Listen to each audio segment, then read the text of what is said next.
Hello IGNOU student, अभी आपके इग्नू के टर्म एंड एग्जामिनेशन स्टार्ट हो चुके हैं और हमारा चैनल आप सभी स्टूडेंट्स के लिए इग्नू के सभी कोर्सेज का सैम्पल क्वेश्चन आंसर पीडीएफ, जिसे आप गेस्ट पेपर भी कह सकते हैं, यह अपलोड कर रहा है।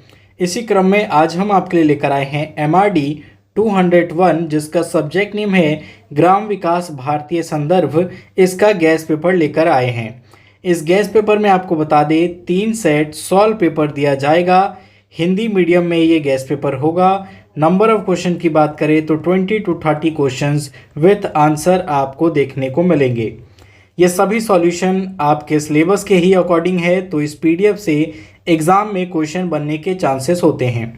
MRD में स्टूडेंट्स को अक्सर ये कन्फ्यूज़न रहता है सब्जेक्ट कोड को लेकर, क्योंकि ये सब्जेक्ट कोड इग्नू में 2 कोर्सेज में लागू है। पहला MARD कोर्स, ठीक है, इसके अलावा PGRD कोर्स। तो आप इसको देख लेंगे, अगर आपके सिलेबस से ये मैच करता है फिर ये आपका होगा। लेकिन बेसिकली हम इसको MARD के पर्पज़ से नहीं, PGDRD के पर्पज़ से ही अपलोड कर रहे हैं। लेकिन अगर MARD के स्टूडेंट्स का भी सेम सब्जेक्ट हो, सेम टॉपिक हो, तो आप भी इसका डेफिनेटली यूज़ कर सकते हैं।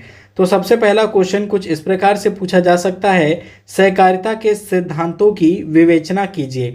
तो सहकारिता का क्या अर्थ होता है, सबसे पहले आप इसे बताएंगे, उसके बाद आपको इसके लक्षण अथवा सिद्धांत के बारे में बताना है।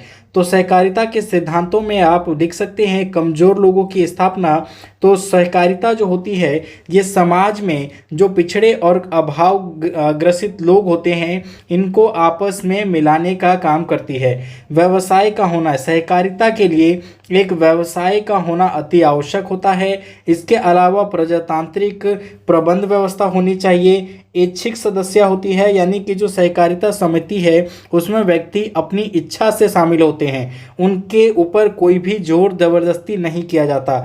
इसके अलावा सामान्य हितों की रक्षा, सहकारिता में जितने भी मेंबर्स होंगे, जितने भी लोग होंगे, उनके सामान्य हितों की रक्षा करने का प्रयास किया जाता है। इसमें पारस्परिक सहयोग को बढ़ावा दिया जाता है। लाभ की भावना इसमें नहीं होती, इसमें व्यक्तिगत लाभ को नहीं देखा जाता और मध्यस्थों का इसमें अंत कर दिया जाता है। जो भी मीडिएटर होते हैं, मिडलमैन होते हैं, एक उत्पाद से लेके एक ग्राहक तक पहुंचने के बीच में जो मिडलमैन होता है, उसको यहां समाप्त कर दिया जाता है। तो ये सारा आपका आंसर आएगा। अगला क्वेश्चन आपका बन सकता है विकास के परंपरागत सूचक। तो विकास की जो परंपरागत कह लें, ये पुराने सूचक कौन से थे, जिनमें हम बात करें 1950 की, 1960 की, तो उस समय विकास के लिए परंपरागत सूचक क्या माने जाते थे, जैसे कि गरीबी वगैरह। तो ये सारी चीज़ें आपको इसमें डिस्क्राइब करनी होगी।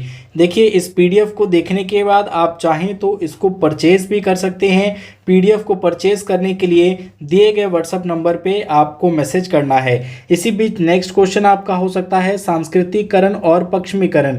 तो सांस्कृतिकरण और पश्चिमीकरण क्या है और इनका आपस में कैसे संबंध है। तो अगर हम भारतीय संस्कृति की बात करें तो हमारी संस्कृति पश्चिमी संस्कृति से डिफरेंट थी, लेकिन अब देखते हैं कि इसमें काफ़ी ज़्यादा हमें मेल मिलाप जो है वेस्टर्न कल्चर यानी कि पश्चिमीकरण का प्रभाव देखने को मिलता है। नेक्स्ट क्वेश्चन आपका हो सकता है संचार की प्रक्रिया की विशेषताएं। तो संचार प्रक्रिया की क्या व्यवस्थाएं हैं, इसको भी आंसर आपका यहाँ पूरा दिया जा रहा है, जिसे आप ध्यानपूर्वक देखें। नेक्स्ट क्वेश्चन है आपका मजदूरी रोजगार कार्यक्रम की व्याख्या कीजिए। तो मजदूरी रोजगार कब शुरू किया गया था, तो ये योजना 2 अक्टूबर 1993 में शुरू किया गया था, प्रधानमंत्री श्री PV नरसिम्हा राव के पहल के द्वारा। इसमें क्या प्रावधान किए गए थे, किस प्रकार के रोजगार लोगों को मुहैया कराए जा रहे थे, क्या विशेषताएं थी, वो सारी चीज़ें आप लिखेंगे। जिसमें आप लिख सकते हैं कि इसमें ज़रूरतमंदों को 100 दिन का रोजगार दिया जाता था। एक वर्किंग जो 365 दिन होता है आपका साल में, उसमें 100 दिन का एक गारंटीकृत रोजगार ज़रूरतमंदों को दिया जाता था। इसमें किस क्षेत्र में कितने % लोग लगाए जाते थे, ये सारी चीज़ें आप इसमें लिख सकते हैं। इस पीडीएफ में जैसा कि हमने आपको बताया था कि 3 सेट सॉल्व पेपर है, लेकिन इस वीडियो में केवल एक सेट ही सॉल्व पेपर स्क्रॉल किया जा रहा है, क्योंकि अगर सभी तीनों सेट को यहाँ आपके लिए प्रोवाइड करवाया गया तो वीडियो काफ़ी लेंदी हो जाएगी। लेकिन जो भी स्टूडेंट इस पीडीएफ को परचेज़ करते हैं उनको ये तीनों ही सेट दे दिया जाएगा। आई होप आपके लिए वीडियो यूज़फुल होगी। अगर आप किसी और सब्जेक्ट का सैम्पल क्वेश्चन आंसर पीडीएफ देखना चाहते हो या कि कोई भी इग्नू रिलेटेड आपका डाउट हो तो हमें ज़रूर कमेंट करें। इस वीडियो में बने रहें, चैनल को सब्सक्राइब करना, वीडियो को लाइक करना मत भूलें। Thanks for watching.